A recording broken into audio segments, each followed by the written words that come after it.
Hi, I'm Paul from Velo and I'm going to talk to you about chain wear.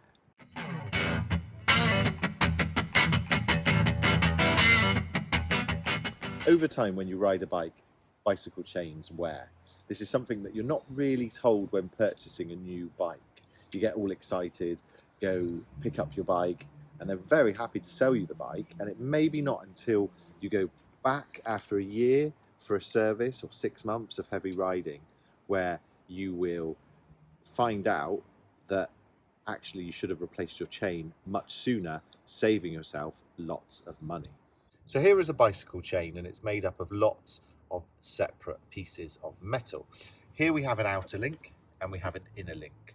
Here, this little circle area, we have a pin, and this section just on top is called a roller. Inside there are bushings that are part of the inner chain link. They're not very visible at the moment. What happens is the pin and the roller wear when you cycle your bike, and it's this wear that gives the indication that the chain stretches, and a lot of people talk about chain stretch. So why do chains wear? Many elements that affect chain wear. If you do lots of mileage on your bike, your chain is going to wear, but there is a lot of things that will affect how quick it wears. One thing is chain use and gear use. So basically, if you're using the extremes, if you're using big cog and small cog, that's going to put a lot of sideways pressure on the chain, which is going to increase the wear. As the chain wears, these gaps increase due to wear on the rollers and the pins, which then increases the gaps in the cogs. And there goes past a point when you've worn the chain so much that you can then not put a new chain on the cogs because these gaps will be too big for the new chain.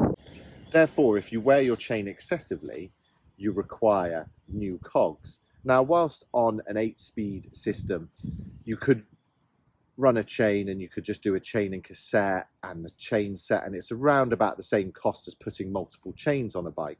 But when you're going up and up and up, say to 11 speed and 12 speed, some chain rings costing in excess of £200 plus, it's a good idea to replace your chain regularly.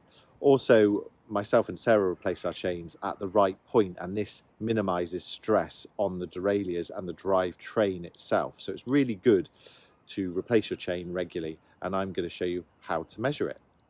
So here we have a couple of chain checkers. This one, this Park Tool CC3, measures 0.75% worn and 1% worn. So that's 0.75% worn from the original specification of the chain, and 1% worn, which is a greater measurement than the 0.75.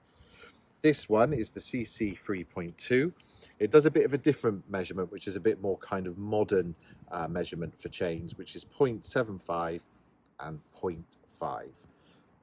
When you've worn your chain to 1%, you definitely need to start looking at replacing cogs.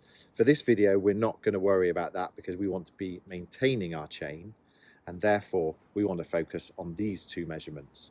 We have 0.5 and 7.5. On any 10-speed chain or lower, so that's 5, 6, 7, 8, 9 and 10, you use the 0.75.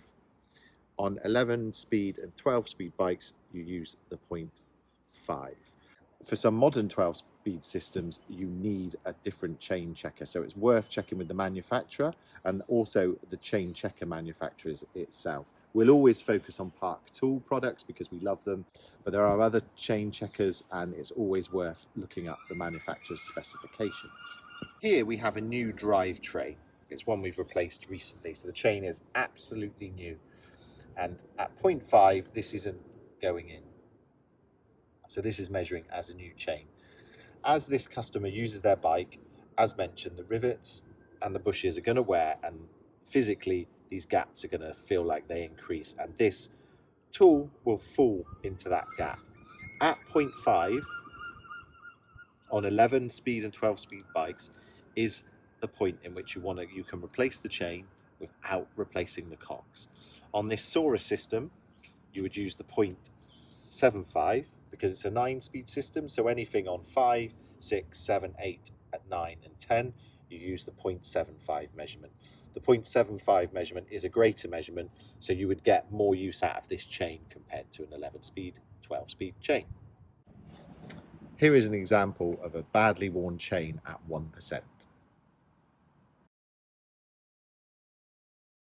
On 2-by and 3-by systems, so where you have 2 gears at the front and 3 gears at the front, it's very easy to keep the chain straight by using the gears that are in line with the gears on the front. This is a little bit more challenging to do on a 1-by system, so where you have 1 cog on the front, because you can't actually move the chain down. So if you're going up to the really kind of easier gears, sometimes the chain can be on quite a wild angle and you have no choice in the matter. I've seen a lot of 1-by systems actually where a rider will say get 400 miles out of a chain compared to their road bike where they'll get say 1,500. So it's definitely worth keeping in mind if you've got a 1-by bike, so 1 cog on the front, 11 or 12 on the back, you may need to replace your chain more regularly. Also, traditionally with bikes, on 2-bys and 3-bys, the cogs at the front are bigger and the cogs on the back are smaller. The cogs on the back therefore get more wear because the chain in theory goes round them more. On a 1-by system, this is reversed because usually the chainring on the front is smaller and the cogs on the back sometimes are like dinner plates. You can almost feel like you can have dinner off them when they're out of the box. So that system, you have to be really careful because the wear is going to be even over the whole drivetrain. So where you ride your bike has a big impact on chain wear. Let's use the example if someone commutes on a cycle path that kind of isn't tarmac but has that kind of fine, gritty surface. Their chain is going to wear a lot more than someone who, say, rides on super smooth tarmac in Gran Canaria. Those elements will get into the chain and accelerate the chain wear. Lubricating your chain regularly will help minimize wear due to the fact that the lubricant stops friction building up between the rollers and the pins. Just be careful not to over lubricate because this will be like a magnet drawing loads of muck and rubbish to your chain, which won't help with excessive chain wear. So here's an example of how to lube your chain. Just put 1 drop on each of the rollers.